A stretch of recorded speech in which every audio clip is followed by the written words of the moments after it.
Are you tired of all the dating games, rules, and societal norms that make falling in love confusing and stressful? Then join us as we ditch the script and empower you to establish healthy, conscious relationships.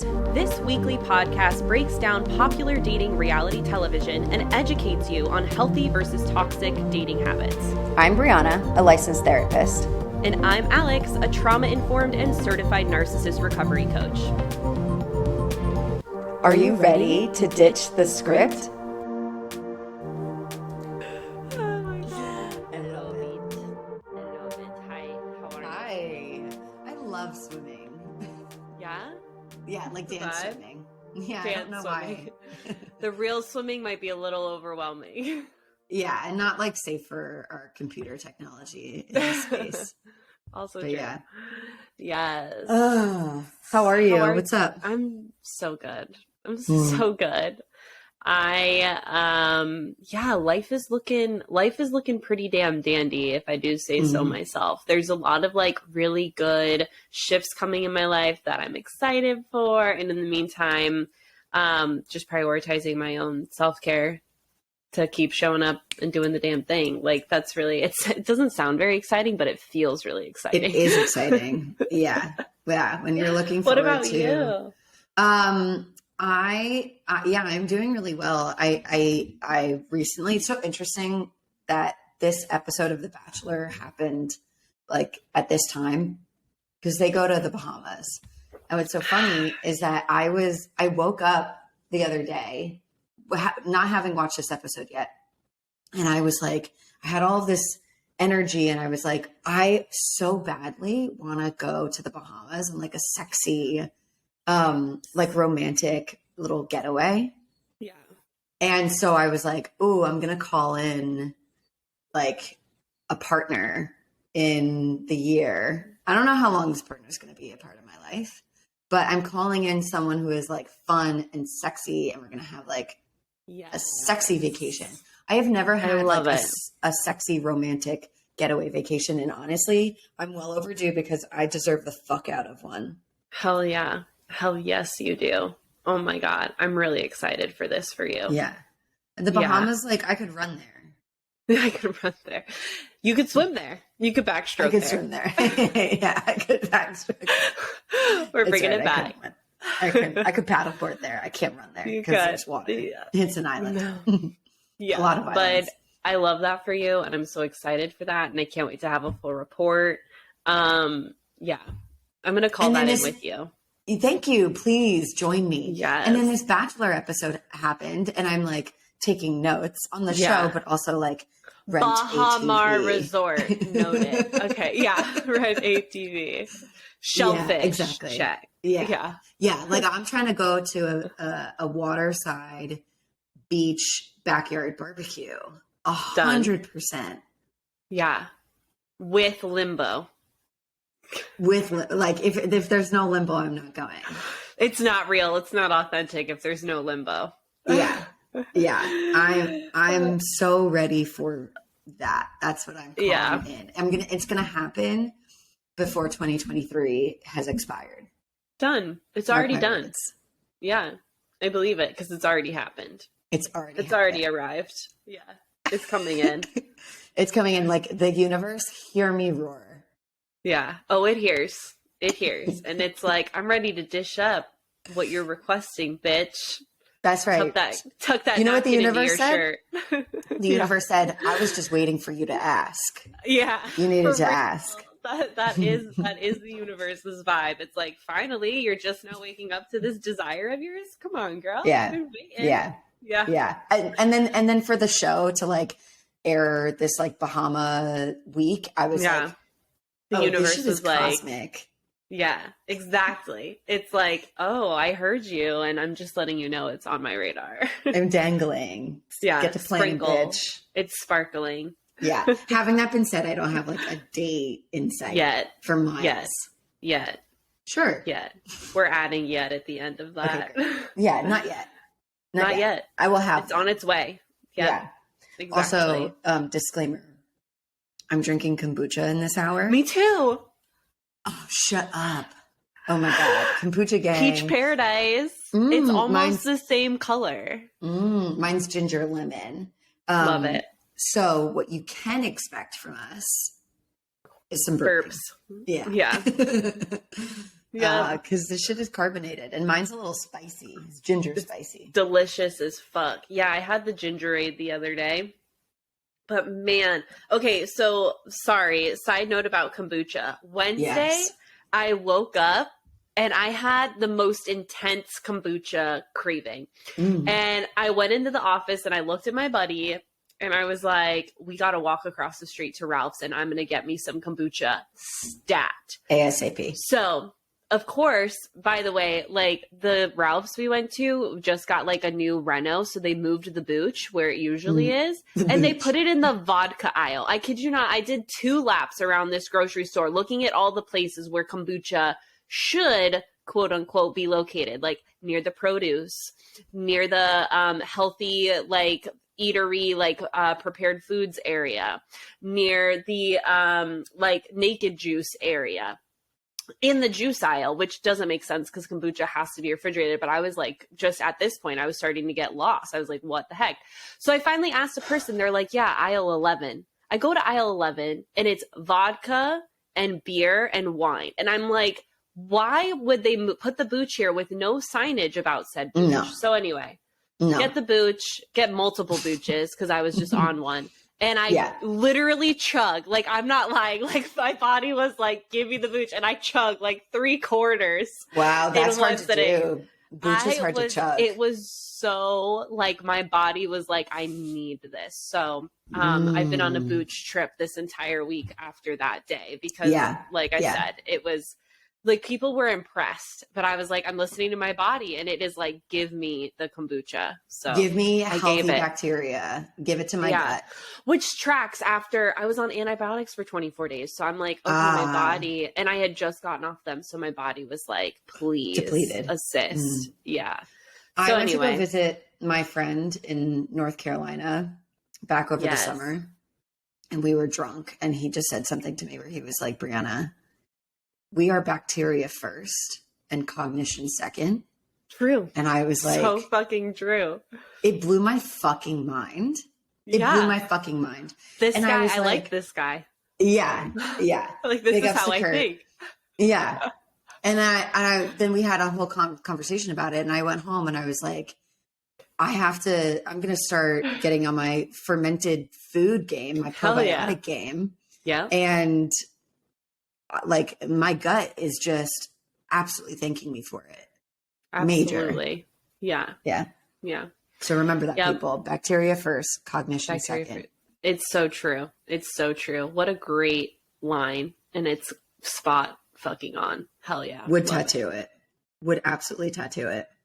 Yeah. Maybe in a more poetic way or like with symbols. But... like a little, like the emoji bacteria. Yeah, exactly. Bacteria. With a brain next to it. Yeah.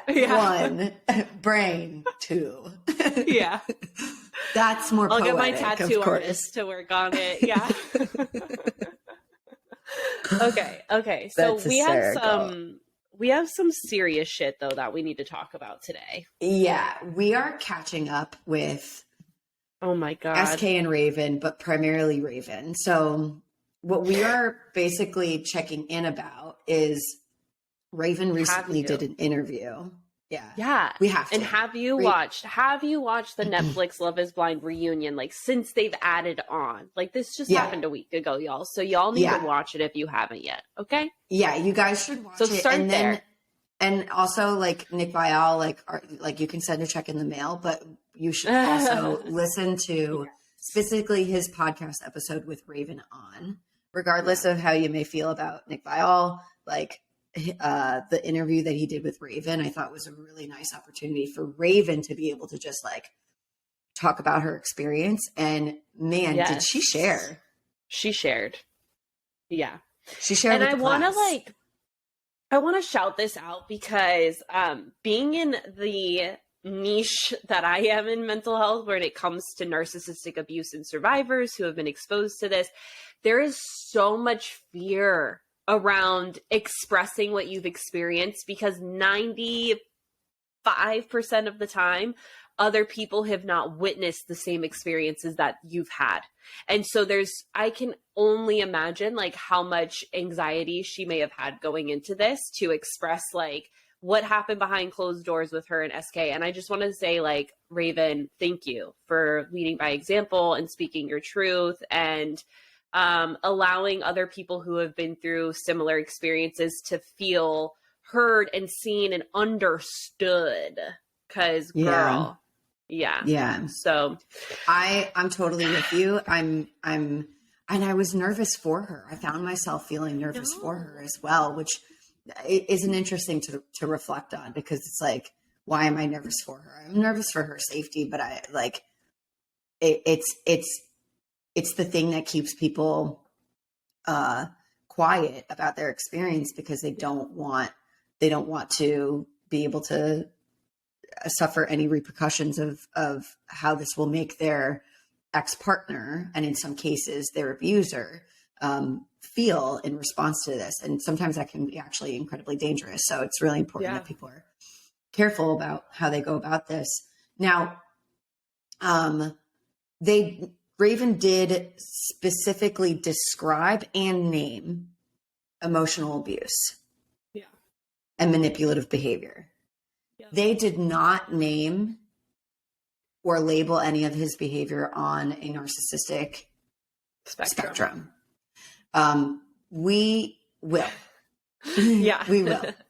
We will. Because I all that I was hearing were pretty big red flags indicating as such. Yeah. So just to so I wake up to a text from Bree that's like, I listened to this podcast interview with Raven and this is what I'm hearing. And so literally immediately pulled the podcast episode up and listened as well, and agreed with Bree that a lot of what Raven was sharing was on, again, the spectrum of narcissistic abuse. Specifically, what stood out to me, because like a lot of it, chronic cheating, yes, okay. Lying, manipulation, blame shifting in the sense like escaping accountability by blaming his behaviors on some kind of circumstance, right? And then the thing that for me was like the nail on the head was when she was describing how reactive he was to her expressing her truth. And even in times where she wasn't trying to be combative, but SK was positioning what Raven was saying or posting as, she's ruining my reputation. You need to protect my reputation. And that is like, for me, narcissistic people will go to extreme lengths to protect how others perceive them. And so for me, when that whole part of the story started coming together, I was like, all right, like this tracks. Yeah. What was your experience? It was pretty similar. Like I was definitely paying attention to the patterns of which SK was engaging in chronic cheating. And the way in which he was able to sort of skirt around any real accountability and blame because of timing. And honestly, by like Raven's grace and patience for him. Plus, the way in which something else that stuck out to me is how his community feels about him, which was quite positive. Now, I want to mention something that the producers had said to Raven later on, which is a different account of their experience with him. But Raven had mentioned that there was a girl who had said that she and SK were together during this timeline after the show had wrapped. And her friends, who are another couple, reached out to Raven and were like, so-and-so. They're basically like verifying this story because they had gone on a couples trip with their friend and SK as like two separate couples. And they were trying to advocate for, they were verifying the story, but they were like advocating for, is it this girl? Actually, I might be confusing this. It might've been the other girl that was like SK's like on and off again ex. There were two different women that came forward. One was someone who was recently dating SK after the show wrapped, after Raven and SK had broken up but were still talking. Mm-hmm. And then there was another girl who SK, I don't know, it had been with recently. There was a lot. Yeah. There was a lot. He went to Europe. So anyway. He went to Europe with somebody. Then he went to some tropical, I can't remember if it was the Bahamas or some place like that. Costa Rica or something. Costa Rica. Some tropical Yeah. situation, vacation with another girl. And there were multiple. And if I'm being honest, I paid less attention about the other people and like that track line. Right. And more about just like the pattern of it all. So yeah, just essentially like this couple were sort of vouching for SK. Yeah. To Raven to be like, don't take this out on him. Like please, like continue to give him a shot, which I found was really interesting. And also we know is common in the experience of being in a relationship with covert narcissists, because they are, they're able to be charming and quite represent themselves in a totally different way than how their behavior lines up. Yeah, exactly. So it was just wild to me to hear, because here's the thing. After I listened to this, there's of course a part of me that's like, especially doing the line of work that I do around like trying to bring awareness to narcissistic behaviors and how they can show up. I'm like, what if I watched Netflix, if I watched this back on Netflix, would I see anything different? And the answer is no, because, and I stand firmly behind that. Covert narcissists have that title specifically because of these types of ability to present as one way and behind closed doors unleash their abuse. So if they want to come across kind, endearing, charming, empathetic, they absolutely are capable of doing that purposefully to reel victims in and then again keep all of that private. So now that SK's been on a show and he can't keep all of it private, you're starting to see what we hear in Raven's story is his unraveling. Right. And then it gets to a point to where people were like threatening to extort and blackmail SK for cheating. And it's just like, it was a wild story. But I do want to stand behind and let anyone who may have been through a narcissistic relationship where it was covert abuse, where they were one version of themselves to the public world and another version with you. This is why, this is who they are. This is how they be. And you won't know until you know. You just won't know until you know. And then it's up to you to like, okay, what are the facts? What am I seeing here? And that's where it gets to be a slippery slope. Because even with Raven, right? Yeah. Raven starts talking about, people hear my story and are like, why didn't you know? And it's like, you don't get it. Like by then I'm so in love with them that it's hard for me to know which way is up. Yeah. Yeah. I agree. And I think that it's really important to have and extend compassion to someone like Raven or in Raven's position, because it's so clear that she was doing everything that she could to have like this. She was really trying to be super open to him and understand and give him the benefit of the doubt. Yes. She was ready to repair once she learned the first account of his indiscretion, but of course there was more and things were complicated. They were on a lease together. Like it's not that easy to just pack it up and say, get out, I'm not going to see you anymore. Block your number. Like it's a little messy. They had just gotten engaged. I'm really glad they never got married. That's for real. Me great too. News. I think the last bit that I want to touch on is I want to give Raven her flowers for the place that she's in with this now, because she's currently dating, but even if she wasn't seeing someone, like she's open to the experience of dating and the way that she talks. I really encourage people to listen to this episode, her interview, just to hear her talk about this. But she's like, I have learned so much about myself.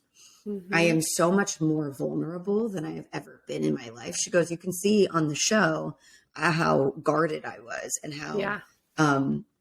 how afraid I was to really like be intimate, vulnerable, emotional with other people. And this relationship opened me up to that experience. And it started off in a place where it felt like a really, really safe space, safe relationship, one where I cultivated trust. And even though that she was misguided on the trust that she gave to this person, it didn't break her belief in the ability to trust another person and have that really be honored and respected by who she chooses to do that with. So I think that unfortunately we don't see very often. I think we're much more familiar with the narrative of, I trusted this person, they broke my trust, they lied to me, they did things that I would have never been aware would have happened if it wasn't for people coming to me with these stories. Yeah. But typically we'll hear people be like, and I'm never going to be able to trust anyone ever again. Yeah. And Raven is this living proof of someone who is like, this taught me more. This opened me up more. Granted, she's not like, I don't think she's happy with how this thing ended up, but the process of what she's gone through, she has allowed herself to be like, no, I can trust myself to trust other people. And I'm going to go forward and do that. Mm-hmm. Yeah. That was beautiful. Agree. Yeah. At the end of the day, like, and I can, with me and part of my story that I agree with her. Like, I remember being at that point afterwards being like, I still want love. I still desire that. And, you know, I have to hand it to Raven for how quickly, because she was kind of, what I did very much value about this interview too was also the timeline she gave us. Like, they got engaged with what we see that just dropped on Netflix. That was August. And so the timeline of November, and now it's February, and this just aired. And what's impressive to me about Raven is how quickly she was able to get to that point. Because I think a lot of times survivors of these types of relationships are so focused on the shame that they feel for, like, why didn't I see the signs? Why didn't I leave sooner? And it doesn't do anything for you but keep you stuck in focusing on that. Yeah. And what I love about Raven's story is she's like, she didn't spend time there. She didn't waste time there being like, shoulda, woulda, coulda. Instead, it was like, okay, this is what I learned and this is what I'm going to do moving forward. And I fucking applaud that, because look at how quickly she's been able to reframe, redirect her focus and her energy to now move forward and open herself back up to another possibility of love. And I just, fuck yeah, girl, get it. And thank you again for leading by example. Like, man. If you relate to her experience on a less public front side of this, but if you relate to her experience being in a relationship with someone who's a chronic cheater, possibly someone who's a narcissist, and you are struggling to get to that place where you're like, I deserve more, I trust myself, I can choose to trust other people. If you are struggling with that, I hear you, I see you, that is valid. Of course, that makes sense. And that is when I would strongly encourage you reach out to a qualified provider to be able to talk about where you are in that process, so that you can begin to facilitate yourself with the language and the work necessary to be able to start being familiar with, I do deserve, I can trust.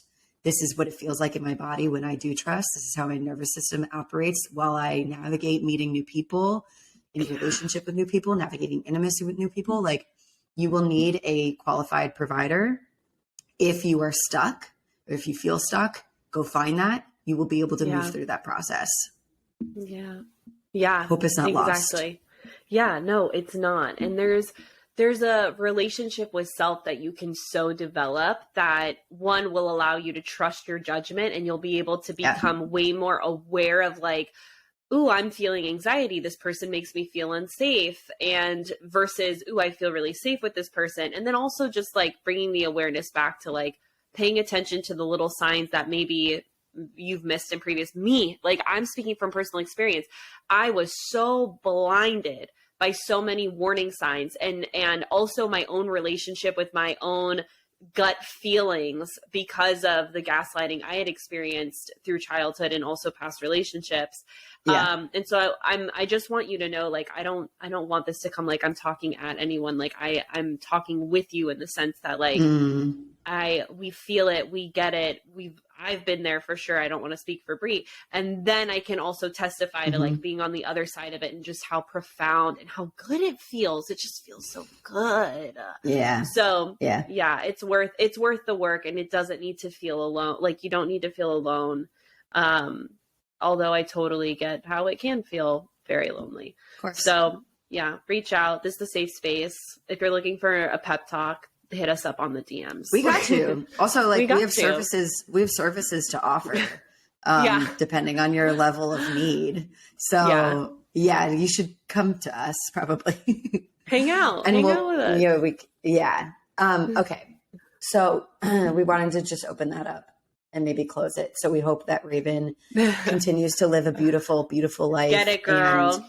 We love you. Finds herself in partnership with someone who can truly reciprocate the energy that we have been able to see her bring into a relationship. And I hope that SK is able to reflect and heal and change some of his patterons. Take ownership for his part of his own suffering. Yeah. And reputation being destroyed. Yeah, absolutely. If you really want to work on your reputation, start embodying the reputation that you wish other people to see in you. Yeah. But hope is not lost. Hope is not lost for SK or anyone like him either, but it requires to have some perspective and have awareness and accountability, and then also get help. You can get help and you can work on this stuff. Yes, and you will not cause the kind of pain that Raven had to go through, and maybe that some of these other women have had to go through as well. Oh, man. Okay. Yeah. Batch. All right. Batch. Back to Zach. Back to Zach Shallcross. Back to Zach. Zach the snack, as the ladies like to say. Okay, they're in the Bahamas, as we teased. They are. They're in the Bahamas. Helping me manifest my own vacation. So 100%. That. Okay, before we jump into the serious shit, can I say one funny thing about this? Did you see, I didn't see what girl it is, but one of the girls had her arm in a sling. Did you catch that? In the beginning? Genevieve. Oh, yes. It was Genevieve? Okay, great. Yeah, and I think it was from the football game. Oh, that makes sense. See, I'm over here cracking really shitty jokes, and I'm like, girl, you pull your bicep holding onto that rose? Was she someone who had a rose? I mean, she made it from the previous weeks. That's kind of what I was alluding to. Gotcha. Yes. I think it was from the football game. That makes a lot more sense. I forgot that had happened, and I was like, how did she hurt herself? So I was reaching. Like, what? Was the rose heavy? Like, I got you. Thank you. Yeah. No. I thought I was so funny thinking that, but Brie actually brought some truth to the matter. You didn't know I had an answer. Yeah. Okay. So anyway, moving on. Okay. Kat gets the one-on-one, and that's where we start. Yes. And I am so happy that she did. Yeah. I really like her. I do too. I think Kat's great. I think Katie's also great. Like, they're so similar. So like watching Kat, and like I had to keep reminding myself, like, this isn't the same zoo girl. This is Kat. This is Kat. The names are similar. The looks are similar. The museum. You mean the museum? Sorry, okay, I fucked it up. You made it better. I'm confusing everybody. They're like, what is that? It's hard not to. A lot of them look the same. Well, that's what I mean with Kat and Katie. Yeah, I'm just like, what? But yeah, I just love how vulnerable she ended up getting on this date with him. It was good. Yeah, we're gonna get to it. Before we get there, I do want to note that we're hitting that stride in the season because this is where you can really see a difference in how some of the relationships are developing, and how others who initially felt like the relationship was really about to kick off are starting to feel when they don't get that one-on-one time. So we have notably Greer and Anastasia, who are being featured as people who are insecure. I knew immediately that this was like an intentional edit because they were setting us up for narratives that would either play out in this episode or future episodes. Right. So Greer's upset because she got the first impression rose and she hasn't really been able to connect with Zach since. And I don't really know what that's about because we haven't seen much of them since. Anastasia is upset because she hasn't had anyone on one time. She really hasn't been able to make much of an impression. And she's scrambling. She's like, why am I here? Like, I got to figure this out. But of course, Kat gets the one-on-one. They have a beautiful day on a boat, which it did look like very effortless for the two of them. I like that she kind of let out a bit of her not so polished dorky self. side. They were like dancing a little bit, and she sort of mentioned, she was like, it's hard for me to like be myself in these settings. And I just took the risk because it seems like he's the type of person that would allow me to do that. And then you have Zach in his own confessional being like, she's like a model. Anything Why that is she dating like, me? I can't believe she's here. So I thought that was really cute. I thought it was cute too. And I also want to be like, Zach, you're so worthy of it though, bro. Like, do you know what you bring to the table? Like, of course you deserve to date someone you deem is model-esque. Like, come on. Like, do you see how you communicate? Like, that was what came up for me. Yeah. With him. But yeah, I liked being able to see them, like you said, dancing on the boat, being all dorky. And then when they end up going to dinner, she opens up about her relationship with her mom. And girl, I feel you so hard. And I've been judged. Like, I have met men who are like, who've told me before they know my story, like, well, I think girls who don't have a relationship with their family are the crazy one. And I'm like, back the fuck up. You wanna know the story? So I've experienced it firsthand dating, and I also so I know the fear that comes with like, okay, how am I going to explain my gnarly family to this person? What are they going to think of me because of that stereotype and taboo that goes around? And I just want to say, like, for anyone whose kid cut out their parents, like 90% of the time it's because the family, like, a child doesn't do that for fun, right? So usually there's some kind of traumatic experience that went down. There's a reason for it. And getting that is really what will determine like who is across the table from you. You know what I mean? Is like understanding. And it's not for a lack of trying. This other person has no idea what was involved. It's not for a lack of trying. And you really don't owe that to other people as well. No. If people don't get it, or they're not prepared to even begin to hold space to like express empathy or ask a question, it's up to you if you want to answer any of those questions. Exactly. Depending on what time that is for you. Yep. But if they're not even willing to take an interest in like, oh, that's sorry to hear that. Like, what's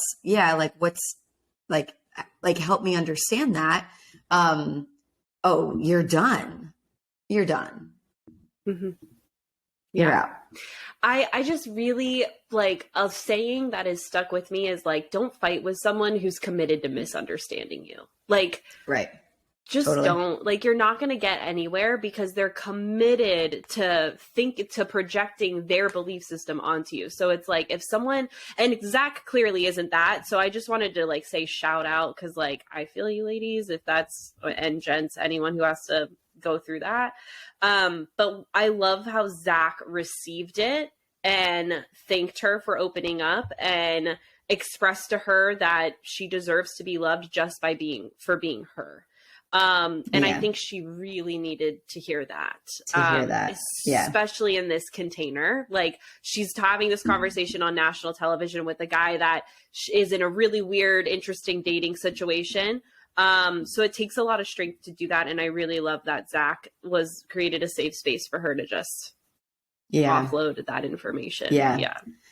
Simultaneously, this also made me pretty angry. They were great. But what made me angry is like, she's like, this is the first time that I've really had someone understand me like that. And when I see what I see that Zach has done is truly the bare minimum. That's not Zach's fault. And it's not Kat's fault for not having had that opportunity before. I'm upset with whatever social influence has created anything other than that response, you know, like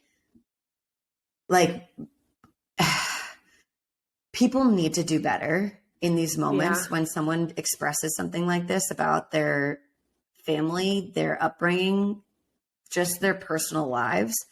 People have to do better. And it makes me really sad because this is what tends to create and formulate our bar being so low that, like, for all that we can see, Zach seems like a really solid dude, but they're also like manipulative pieces of shit. They can also see this as an opportunity to be like, I know what the right thing to say here is, and I will literally treat this person however I want because homegirl is like, oh my God, thank God no one's ever given that to me before.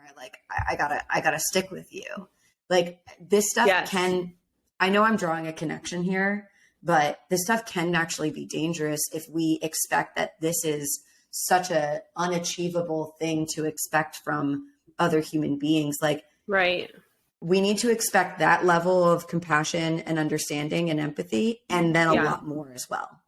Yeah, I agree. And the reason, I mean, I don't want to say with like, I'm not going to sit here and act like I know without a shadow of doubt, like 100% why, but I know that there is a heavy correlation between what I've experienced and just shared, like going on dates, meeting people who have these judgments because of societal conditioning of like, this is what this means, right? About a person, if they cut a family member out or whatever. And because of that, people walk into these dating situations with that mindset. And like, even on Reddit, I've read so many things of like, men, what do you think a red flag in a woman is? And so many people will be like, them not being involved with their family. Like, I've seen that comment come up, and it's like, you are so naive for thinking that like, it's a case by case basis. You got to get to know the person. Yeah. That's just not an automatic red flag, you know, talking with disdain or contempt towards a host or hostess. Sure. That's a red flag. That's just, we're ignoring basic human decency. Right. So anyway, I completely agree with you that because of these experiences where we've been on dates with judgmental people who don't really know us yet, but have this like perception of like, this is what makes a person good or bad. Right. And then they project that onto us. We receive it. And then we start to feel some kind of way that the second we have someone who validates our experience, it's like we want to cling to it, but it's the bare minimum. And so it's like, not only are we looking for someone who validates our experience and what we've been through, but we're also looking for someone to grow and nurture a relationship with. It's not just like, oh, you validated me, you're a shoo-in. It needs to be, are we compatible? Do we have the same values? Are we committed to growing and holding ourselves accountable? And yes, while you validate me, are you also interested in helping me grow as a partner and a person too? Like, there's so many layers. So caller, go Brie, go. I completely agree with that statement. Thank you. Yeah. Thanks for the shout out. Because it is a thing. It's definitely a thing. And we'll hear it in the future, not from these two, but I mean, maybe we would, but in other like relationships that sort of start out that way, which is like, but he was really there for me. He understood me. He was the first person who understood my family. And then they're like, so I don't know if I'm going to find that again. Like, bitch, if you gotta go, you gotta go. Yeah. You got Yeah. Separately, I'm excited for them. I could see Kat being top three, top two. Yeah. Like I could really see her towards the end if nothing like funny happens. Yeah, I agree. You know who I really want to have on a one-on-one? Yes. Ariel. I really want to see her on a one-on-one with him. Me too. Because they're I love her. So hot and bothered with their connection. Yes, but I want to see if there's more than just that. Like, I love her as a person, but I want to see the two of them connect and see what's there. Because now, all we have seen is them just like hot and fierce sexual tension, which is great. Yes. Every relationship deserves to have that if you want it. But I just want to see more emotional depth, like what we've seen with Katie and Kat and some of these other ladies, you know, even with Charity is starting to get there too. So I'm just curious. I'm just curious. I Okay. fully agree with you. I totally co-sign that. You know who I feel the same way about that I Who, want to Gabby? see if they connect? No. They do have a one-on-one next episode though. Oh. That seems really clear in the teaser. So you're gonna get your Gabby one-on-one. No, I feel that way about Jess. Oh yeah. Okay. Can I be really honest here? No. Okay. Never mind. I'm just kidding. I forget, but to me, she's kind of forgettable. And I don't mean that in like a shitty way. I mean, the poor girl is only ever aired when she's anxious. And so I'm not getting to see her for who she is. I'm only seeing her for the anxious attachment flare-ups that we keep seeing. And it's such a disservice to her and her story, and also any potentiality with Zach. And so I like in my mind, like I keep forgetting that she's even a contender because there hasn't been any. Yeah. And so I feel for you and for her, sorry. And I agree with you that I want to see her on a one-on-one to see if there's like what can come of it. Yeah. I feel that's exactly why you have that reaction, is because like, which could mean a lot of things. Okay. So what I want to say about that is the reason why she stands out to me is because anytime that they are together, which has really only been on group dates and cocktail parties, is they are always like sat atop one another. I know. They're like on physical touch, top physical of each touch. other. Yeah. Huge and for them. And what I'm like, if I'm looking at the way that the physical touch with Ariel and with Jess, it's completely different. Like with Jess, it's like, comfort me, touch me. Like I need the reassurance, be connected with me to soothe me. And with Ariel, it's like, I'm confident as fuck. He feels really confident and is drawn to her. And it's like sexy, like, ooh, I can't help but touch you. Right. So it's driving me nuts. We got to see more. I gotta see more. You're so right about that. Yeah. Wow. Not all physical touch is equal. Wow. Put that on a fucking t-shirt. Not all physical touch is equal. I will, because I'm putting it on the merch. I'm putting it on the merch tray. Mm-hmm. Okay. Let's go. So she gets a rose. Just letting you all know. Oh, Kat gets a rose. Moving. Duh. We go to a group date, and this is when they have like just beach party, backyard party, barbecue party. Yeah. And I love that. Like, I can't give Zach.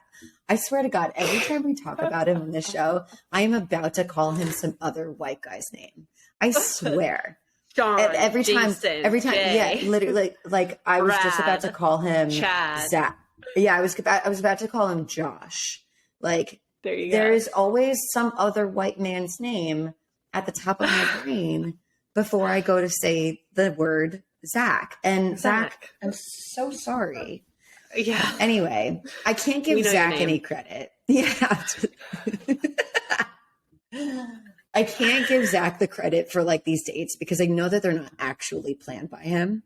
I know. I kind of wish they would be, but they would not be extravagant. They're never gonna do what man would be like, and then we're going to be serenaded by this guy with a guitar and then fireworks. It's like, no, it would be like, I want to go to a beer fest. You down?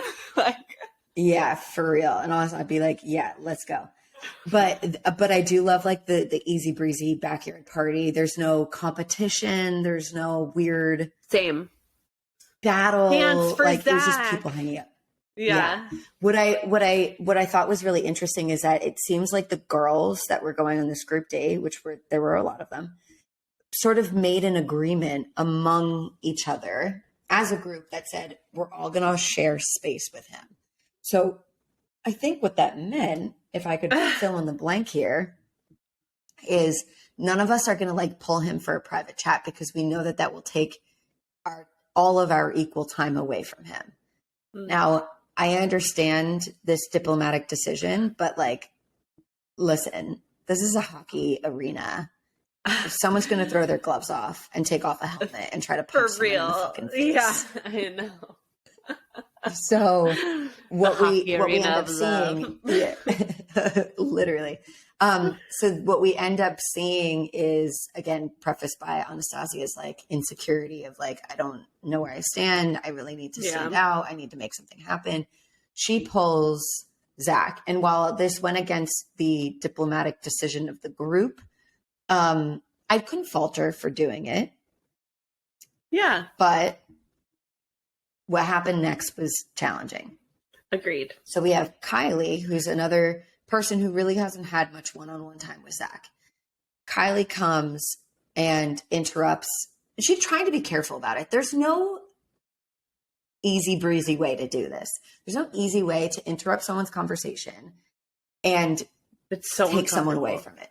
It's so uncomfortable. Even in real life, it's uncomfortable. Like, that's what I'm saying. That's always exactly uncomfortable. What I'm saying. Yeah. So Kylie, who's just mere mortal like the rest of us, comes in and she's like, hey, can I steal Zach? And Anastasia is like, how about you give us a couple more minutes? And Kylie's not about to back down because she didn't come here to fucking play.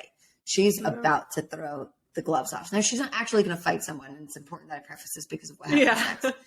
But what she's like, this is really awkward. And she's just basically trying to be like, I'm still standing my ground. Like, Anastasia, give in, girl. Like, fall on the sword for a sec, babe. And Anastasia's like, please, just another couple minutes. And then Kylie is like, I really don't want to fight with you about this. And I understood what she meant. She said, I don't want to go back and forth because this is fucking weird. Yeah.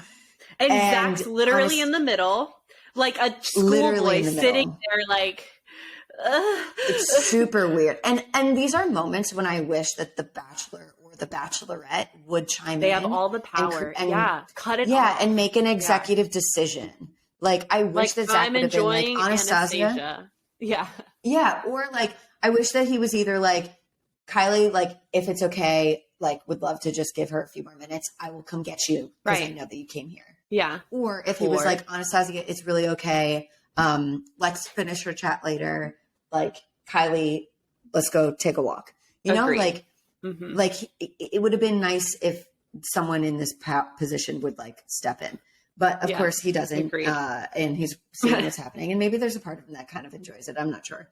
But Anastasia then is like, well, I don't want to fight you. And then like throws her hands up and leaves.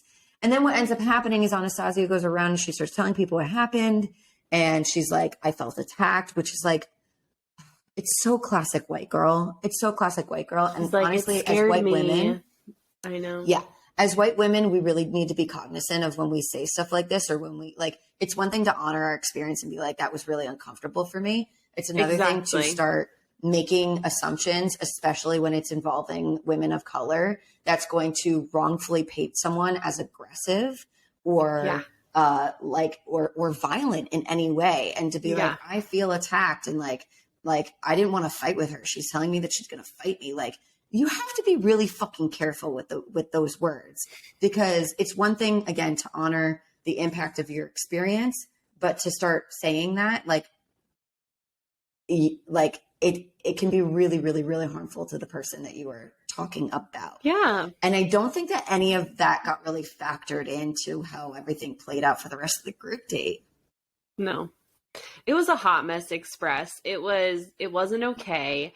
I felt like it was a little malicious on Anastasia's part, to position herself as like the damsel in distress, kind of. I just think she really wanted to be the victim in that circumstance to pull on Zach's heartstrings, I think. And this is a tactic that like we need to just put down. It doesn't work. It backfires. It's not attractive at all. What is attractive is two emotionally mature human beings coming together and getting rid of the bullshit.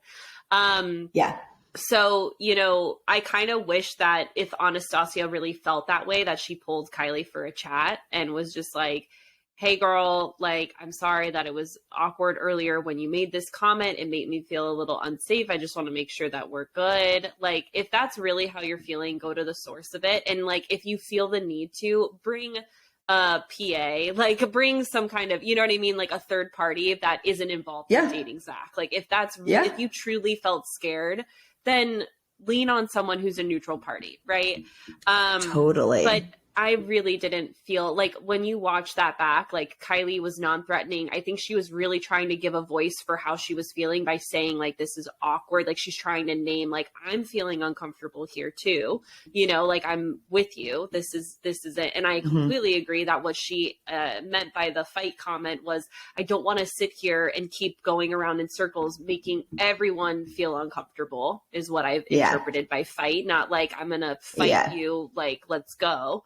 Yeah. So it was not a threat. Yeah. She took it as a threat and it wasn't a threat.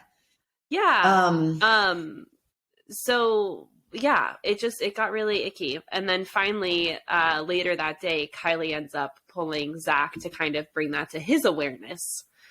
Yeah. And I didn't love what happened here either. Me neither. So I was critical of Anastasia for what happened prior. I'm critical of Kylie of what happens next.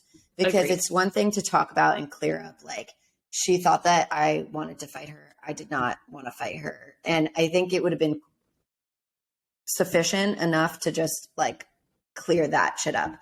But what I understood was happening is Kylie was already aware that, like, Anastasia was building some sort of, victimhood in what played out earlier in the day. And she was trying to get ahead of it. And what she did was not what I would recommend to anyone. She then brings up a comment that was relayed to her, not even one that she heard herself, about Anastasia talking about how women at like this stage of the show is going to be able to get this many followers just by like sheer numbers, data, and facts, essentially. Or that at least is like what it gets like discussed later on. She just mentioned something about her like wanting followers, and Zach's ears perked up and he was like, well, that's shitty. That sucks. And I understand his response to this. Agreed. But this wasn't really totally relevant.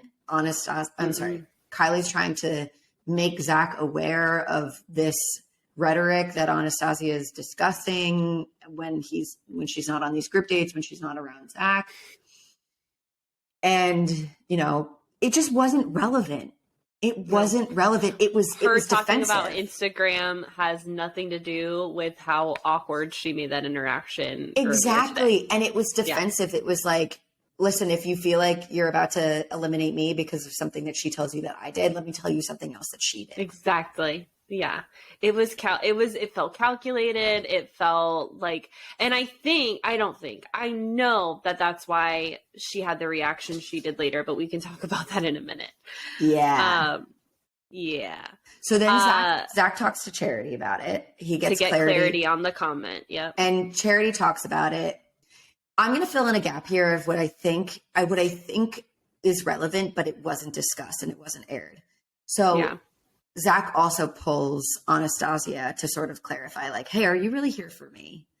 And she's like, of course I'm here for you. I'm here to build the connection. He's like, well, then why are you talking about Instagram followers? And she says, like, this is, I was just talking about something that, like, I work with brands, and some of these girls had questions about connecting with brands, and I told them that I would give them contacts, after the show, which this is part of her job. This is part of her job. So while the content of her job and the knowledge that comes with her job is in this weird gray utopia, we live in this bubble situation kind of way, isn't actually appropriate because it could definitely fuck with your chances.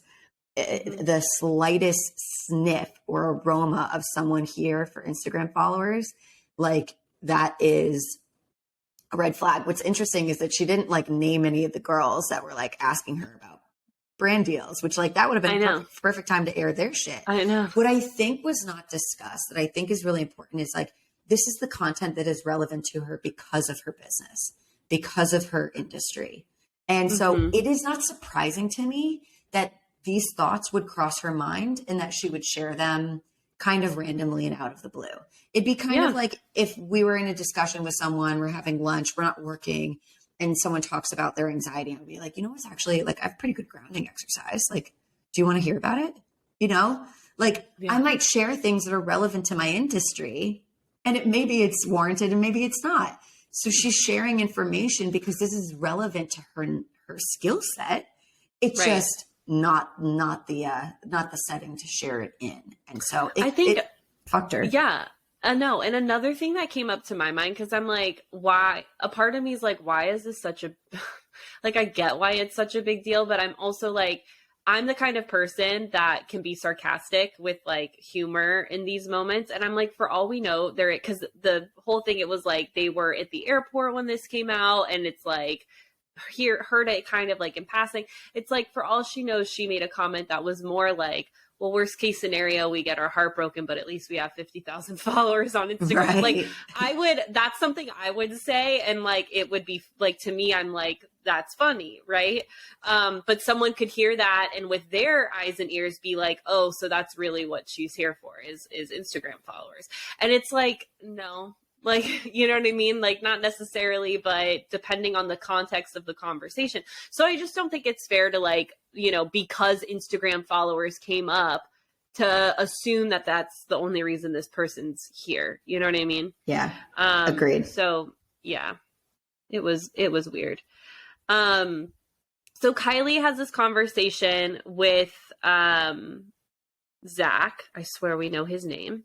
We know his name. We know his name. We know and it. What ends up happening, I guess we won't get there till the rose ceremony. I was going to go there with Kylie. You know what? Let's go there because we can discuss the one-on-one. Yeah. Okay. Yeah. It's all separate. Okay. So what ends up happening is Kylie, at the cocktail party, you know, later in the episode, she ends up having, because this Anastasia thing still isn't put to bed, she starts to have gnarly anxiety spikes come up. Like she's feeling nauseous, sign of hyperarousal, right? She is like freaking out, crying, feeling sick. And I really truly feel it's because she knows what happened. Like she knows that she told a partial truth, or maybe she got involved in something she shouldn't have gotten involved in. And I really think the reason she's having these anxiety spikes in this moment is because of some shame and guilt that's coming up. And she doesn't want to name that. She doesn't, because then she's like, well, if I name that I feel remorseful for bringing this up, what does that mean about me? And it's like, girl, nothing. We all make mistakes, you know? But I truly feel that that's why she was having those anxiety spikes, is because she's like, I blew the whistle on something I shouldn't have blown the whistle on, or I didn't have all the information and it caused this fallout to happen. I'm involved with this drama and now I'm feeling guilty about saying anything to begin with, is really what I felt was going on for her. I could not agree more. Yeah, thanks. Yeah. I'm glad we picked up the same thing, because I was like, I don't want to like insert, but just based off of the track record I'm seeing here, that's really what she's experiencing. Yeah, she's feeling super guilty. And I think that there's a part of her that knows that like she played a role where she did not really need to. Yeah. And she's feeling remorseful about that. Yeah. Mm-hmm. Yeah. And so it's like... It definitely even feels this way because like she and the rest of the girls are just trying to remind her, like, it's okay. Like we all want to give Zach the information that we feel is concerning. Like it would have come up somewhere else and blah, blah, blah. And she's like, I have to remind myself that I'm looking out for Zach's best interest. You barely fucking know this dude. So yeah, it was your best interest. But that's my point. And this is like the healing fork in the road, is like, you got to be self-aware. You got to know when you are saying something because you're trying to escape shame. You're like, I can't, right? Like her way of trying to escape the feeling of shame is reminding herself, like, this is justified because I'm doing it for Zach, right? Mm-hmm. And it's like, really, if she could be someone who's truly like on their healing journey and in the weeds of it, they're like, okay, I really did that for me out of self-preservation. And I'm feeling shitty about it because it was a selfish thing to do and get involved in. And I'm going to need to go sit with that and forgive myself over it. Like that's the sign of someone who's like owning their shit. And it's uncomfortable because none of us like to feel shame. Literally, none of us like to feel shame. So yeah, I had to touch on that because it's a feeling we've all felt, and it will show, and we will deal with it in two ways, either escaping it by more lies, more blame shift, more gaslighting, more something, or we're going to actually sit with it and be like, ooh, how did I contribute to this? Yeah. Yeah. All right. Totally agree. Go back to Brooklyn. Okay. Our girl, Brooklyn, our farm girl, Rodeo she's our gal. actual, yeah, that's right. She's our rodeo gal, our actual farm girl. Gets a one-on-one, which was surprising. Not because I don't think that they have a good connection. Though I have thoughts on their connection. Cool. I can't wait Any to hear them. Hoosers. Yeah. But I think that the date that she got invited on was a perfect date for her. They got to ride ATVs. I'm thinking that she's feeling like she's back on the farm. Whoop, whoop, whoop, whoop, whoop. And just like hauling ass. I loved it. I want to go do it. It was inspiring. I put it down my little notebook. I said, rent ATVs. Check. And they have a fun time. They go sit on a beach. They kiss. They make out a lot. Okay, I want you to get your opinion on this. So they make out. And then she's like, you're a good kisser. And he's like, you're a good kisser. And then she goes to like pound him. That's something I would do. Me too. Okay. I was going to ask you that because Zach was really put off. He was like, nucks after a makeout. Yeah, the nucks, which I've never heard anyone call it the nucks, but I'll forgive him for it. Where I come from, we call it a pound, but never, alas. So he's like nucks after a makeout, and he's starting to feel like I actually don't know what he was feeling. He said it hurt his ego, and I don't know if that means that he felt like she was trying to swerve him. Yeah, friend zone him. To me, a pound is like it's like a high five, but like in the best way. Yeah, and I love how she finally could articulate that later. She's like, it's a form of endearment. And I was like, yes, girl, that's exactly what it is. It's like, if I am offering a pound, like that means like I like you. Like we're good. Like you're the in crowd, right? If you're not getting nucks from me, like we could be friends, we could be acquaintances, but you're not like a homie, you know? Right. And she said that later. She was like, you said you're looking for a best friend.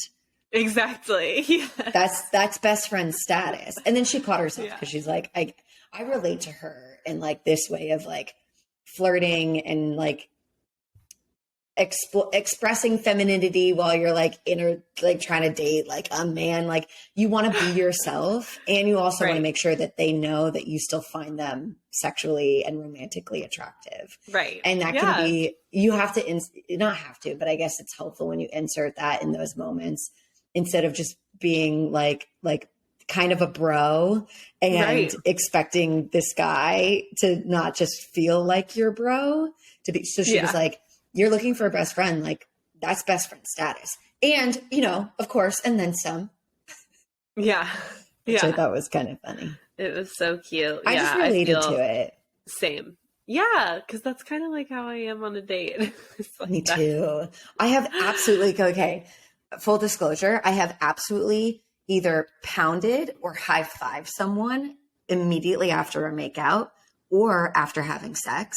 Like, yes, sometimes it just feels right, and you're just like, "Go team!" Exactly. I have gotten the most interesting reaction post coitus. High fives are like, really, and I'm like, yeah. I'm sorry. Did you see what we just did? Like, like, were you not there? Were you not over there? Yeah. Did we not just like absolutely score the home winning goal? Home orgasm? Yeah. Done. I thought that this was like our Stanley Cup. No? Okay. I know. I was wrong. Exactly. Yeah. I also want to make space for like, I get it, like post coitus cuddles and like that feels more romantic, but like, can we make space for both?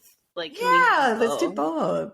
Yeah, let's cuddle and do nucks, I guess. And also celebrate what we just did. Yeah. Right. I just like, and so this is sort of where we'll get into like what Brooklyn ends up sharing in a much more like serious and thoughtful way. Yeah. But before we get there, like this is where I feel like their connection, they just might not energetically be a match unless that they find that this is a really nice balance for them. If they find that this is a nice balance for them where he's kind of like takes this stuff a little bit more seriously, and she's kind of looser with it. She's kind of bro-y. Listen, homegirl works on rodeos. Like, she's got her hands in the shit. Like, this girl Literally is a woman of the earth. And like, you're going to get a little grit from her, like some beautiful balanced grit. Like, that's either going to be a really nice balance, or they're going to find themselves not actually meeting on the same wave of attraction. Right. Yeah. Yeah. I think like polarity in relationships, and that's because we hear like masculine, feminine energies, hunter-gatherer energies, whatever. It's just like, we need to understand that the way we show up, we attract a match that is going to complement that for the good or the bad. So for example, if you're a people pleaser and you're like, yes, I'll do that. Yes, I'll do that. Yes, we can do that. We can do this your way. We can watch your shows. We can listen to your music. Fawn response, right? You are going to attract a partner who is like, I want it my way. Let's go to my restaurant. Let's hang out with my friends. Let's like, that's just how it fucking is. And so it's like, there's nothing wrong. Cause like, I'm kind of a bro. I am a broker. I have a fucking PlayStation sweatshirt on right now. Like, let's just be real. Okay. Yeah. But there are very feminine qualities that I carry too. Yeah. But just depending on your relationship with me, you get to see them or you don't. But my point in sharing all that is that when I start dating again, there is definitely, especially in the earlier stages, I'm not going to lead as much with my bro-y energy and more with my feminine because of who I want to attract, right?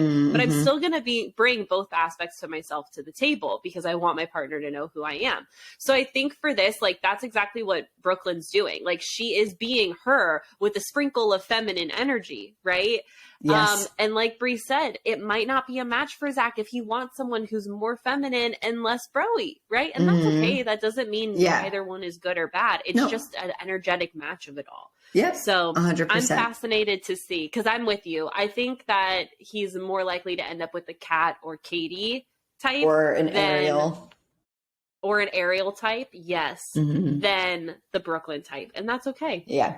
Yeah, totally. Yeah. Brooklyn would also do great on VIP. Just saying. So great on VIP. She would do great on VIP. Yeah. Point blank period. I'm trying to think who I would pair her up with. Like of men that we've seen already? On Bachelor. Yeah. I'd have to sit with it. Yeah. See who's available and do some research. Really look back into this. All of the men that are coming to mind for me, right? Oh, you know, like, no.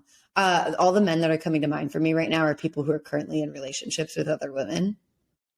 But well, I almost half said Logan.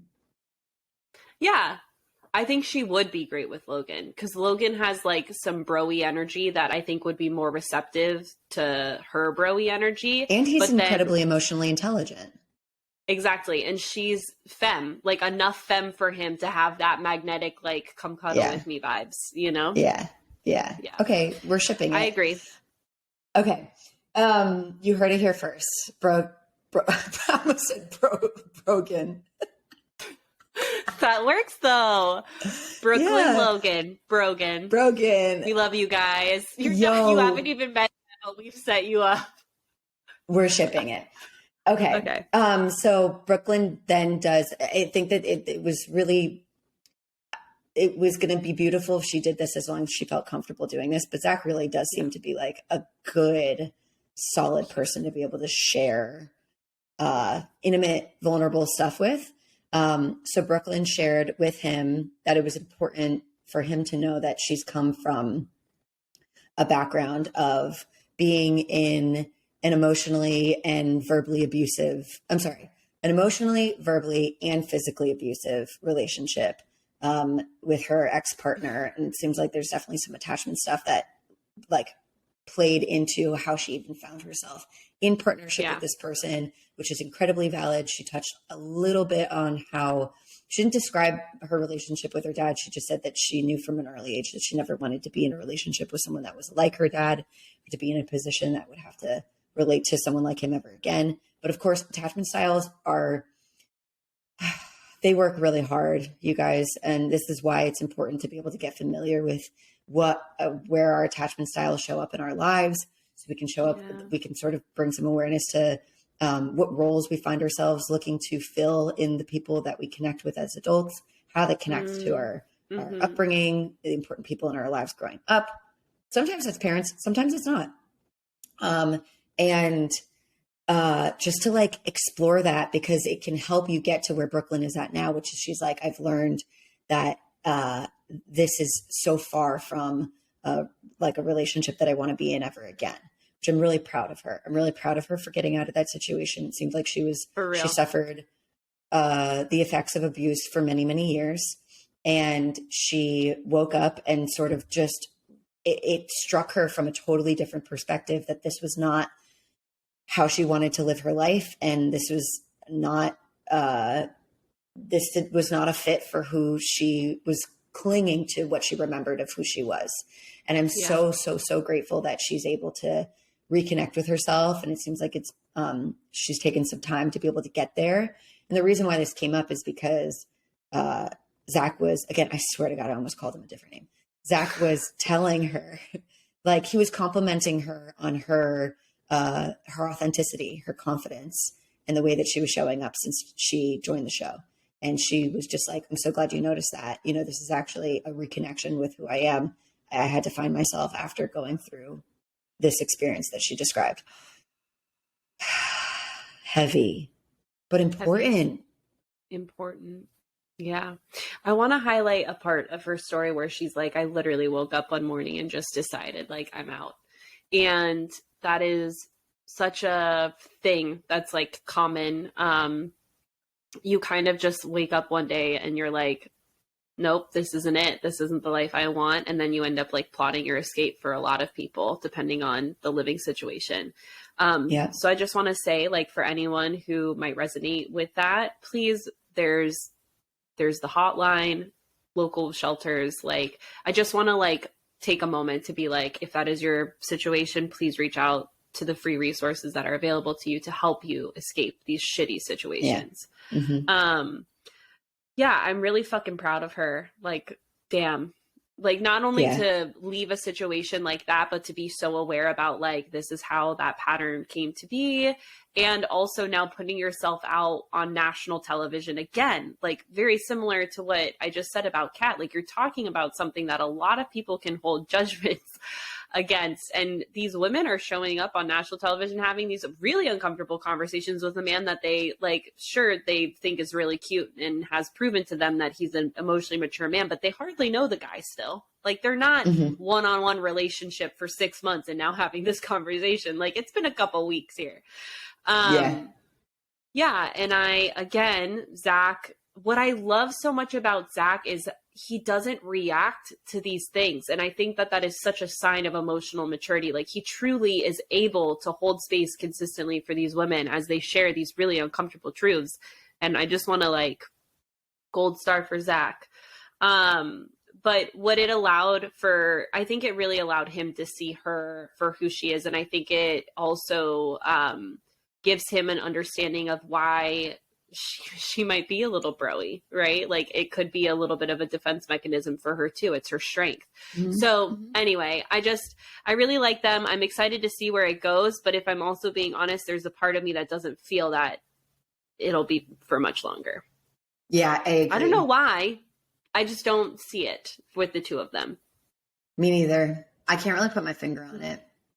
Me neither. But it's just a feeling. There was something about their connection, as much as I really like them both individually and I respect them both and how they came together on this date.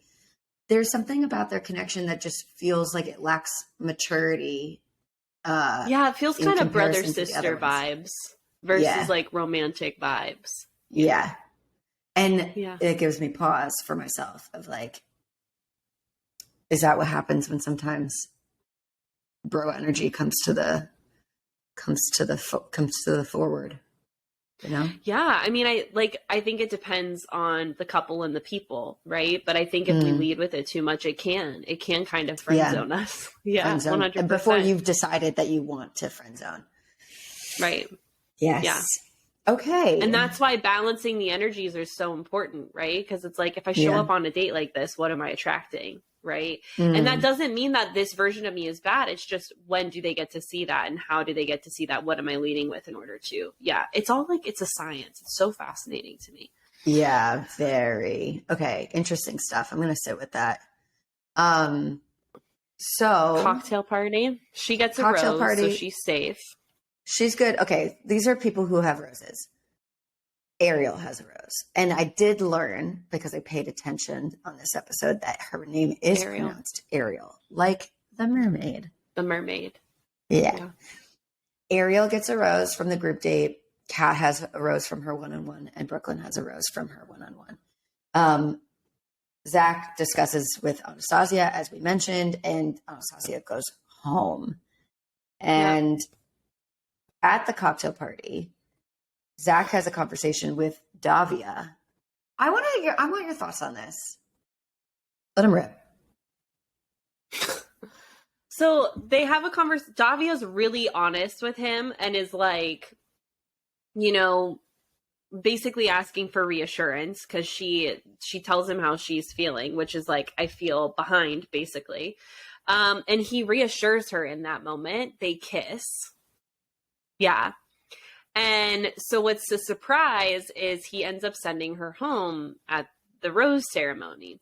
And so for me, knowing, again, paying attention to patterns, I don't think this was malicious on Zach's end. I truly feel that he might not, like, he didn't know until he knew at the end of the night. I think if he knew in that moment, just like he's done with other women, Bailey was a great example. I think if he knew for sure that, like, it wasn't going to go anywhere, he would have sent Davia home in that moment. I truly think it blindsided him, and maybe the makeout sesh was, in comparison to the other conversations and makeout sessions he had that night, just, that was the nail in the coffin for her. So that's my opinion on it. I really am giving him the benefit of the doubt based off of how he's been in the previous episodes. Yeah. What about you? I could absolutely get on board with that theory. I had a slightly different theory, because I was frustrated with him. I was frustrated totally that valid. he ended up cutting her from the rose ceremony, which I understand, it's the Bachelor for dramatic effect. You don't want to send everyone home before you have the rose ceremony. I get it. And maybe that plays a big role in it. Maybe the producers were like, maybe he was like, you know what? She's not going to make it. Let me go talk to her, because I just had this other conversation with her. They're probably like, hello, rose ceremony? Keep it moving. Totally could Romeo. be a thing. You know what I mean? I wonder, but I was frustrated with him, because I'm like, you had her. And she opened up this conversation that was like, you know, this is how I'm feeling. Why didn't you tell her? And I almost felt like he was about to, but then he changed his mind in the moment. Like I almost felt like it was on the tip of his tongue to be like, yeah, you know, like, let's talk about when we first connected and how I feel now. Like, let's talk about it. Like, kind of like what he did with Bailey. And so I was disappointed that she had to have the experience of feeling reassured, feeling pretty good. Like if I were her, I would have gone into that ceremony being like, I'm good. Confident. Yeah. Yeah. So it just felt shitty. And I want to make space for that too. Like totally valid that she would feel blindsided, you know? It's like, it could have been a producer call. It could have been Zach, like I said, Zach just not fucking knowing till he knew. Yeah, we will never know. We will never know. No. There was someone else who got upset. Do you remember? She got upset because Zach had like pulled. Oh, it was Davia. And I just remember, Kylie freaking out. Charity and him had a great moment during the cocktail party. Okay, quick note about that. I do see the ease between Charity and Zach. I don't see as much ease as I see with him with other people, but he keeps talking about his connection with Charity as she's so fun. She's so easy to talk to. I do think that she's probably easy to talk to. I don't see them laughing. I'm missing fun. Yeah. I'm Same. missing fun. Same. Yeah. I am too. I am So too. I am like, just a what are you footnote. experiencing off camera, and why aren't we seeing that on camera if that's truly what it, because they usually like to, like, come on, we watched Cat stuff her mouth with meatballs. It was gross. So it's like, what fun are you having that we aren't airing, right? That's so Um, funny. so we'll just That's have to right. see. Yeah, because Yeah. I love Charity. I love Charity. I don't see her being one of the final two. No. No. At least not yet. So was there anything else notable from the cocktail party outside of Anastasia getting ushered out? Nope. Mm-mm. Okay. Nothing that we haven't already talked about. Genevieve So what are and we ditching? Octavia left. Yeah, go home. What are we ditching? ditching? We know what we're ditching. What? Toxic relationships Hell that yeah, we are obviously. either in romantically or familially, and we are leaving or them. friendship or co-working. Yes. We are setting boundaries, appropriate boundaries where we need them. And we are ditching the need to explain these boundaries to people who are committed to not understanding. Yeah. There we go. Yeah. That's what we're ditching. That's what we're ditching. I love that. Yeah. For real. It's so true. It's so true. And so necessary. So necessary. The other thing that I want to say that we'll ditch, and this is like advanced healing journey ditching, but it's really where I think the relationship with self becomes so loving, is sitting with your shame. We're ditching avoiding shame. We're ditching the avoidance of shame, and we're going to turn towards the shame, and we're going to love on the shame. Yeah. I've done that recently, and I like it feels good. It's uncomfortable. Yeah, well, it felt icky to start because why I was doing it felt shameful. But it turned out to be the most effective way of recovering from a mistake that I had made, a poor judgment call that I had made that allowed for more clarity and confidence moving forward. Exactly. Yeah. It sounds really weird, but sitting with the shame has become one of the most loving things I can do for myself. Whoa. It really, and I really had that experience, like when I started to truly be like, okay, what's the culprit here? Like, I'll boil this down into like a 2-minute story. I was feeling really angry one day, and I started to do my parts work. Where's this anger coming from? Well, the anger was really just covering the fear or the feelings of shame. I was using anger as like a bypass of my shame. Right. And so when I sat with it, and I sat with the shame, and I was like, okay. And I gave this part, like, what the situation that I was upset about, I'm like, what is so scary about this? What's really the thing here? And my shame spoke up and was like, because if I choose to explore this, that means that I could potentially really be this kind of person. And that was scary for me. And so even though there was a part of me that was like, I know who I am and I know my truth, but there was a part of me that was so scared of being like, let's look at how we contributed to this, right? Like when I got through that uncomfortable feeling of like, ooh, that feels really scary, that if I do sit with this and I do explore this, and I'm taking responsibility for my part in contributing to this, and then, but on the other side of that became so much love, so much self-compassion, and honestly, so much humility, like so much humility. And now, like, again, it sounds ass back. I don't want to say like it's one of my favorite things to do, because I'm not gonna lie, like it's uncomfortable. No, it's not fun. But on the other side of it, the amount of relationship that I've developed with myself because of that, like turning towards the shame instead of running away from it, is fucking profound. So totally. Yeah. I think that's good. a really good example of like, you can tolerate the discomfort that comes with sitting in your shame by reminding yourself that the repair work that you end up doing with yourself, once you really confront this issue, this challenge, is totally doable. You will be able to repair the relationship that you have with yourself. What we won't be able to do is continue to just skirt around responsibility and look to blame other people and feel good about that. Yeah. And in the case of my situation that I was just describing when I first did this, like it was totally off base. It like the long story short, we don't have time to get into it. But basically things that are said about us can be very scary for us to hear because we start to think like, oh my God, what if there's a little sliver of truth to it? And it's like, is there, or were you a human operating out of a defense mechanism in that moment because of whatever you were experiencing, right? I think that we can be perceived in situations that people will say, well, because I saw them do this thing this one time, they are this kind of person. And that's why I'm always saying patterns. We need to watch for people's patterns. If they slip up once or twice, they're having a human experience. If they consistently do the thing, that's a different story. You know what I mean? Yeah. So, yeah. And part of that is just being aware of our own patterns. Anyway, that's right. Moving on. Thanks for listening with us. Good chat. Yeah. If you like us, leave us a rating and review on, where are we on? Spotify and Apple Podcasts. And Apple. There you go. Yeah.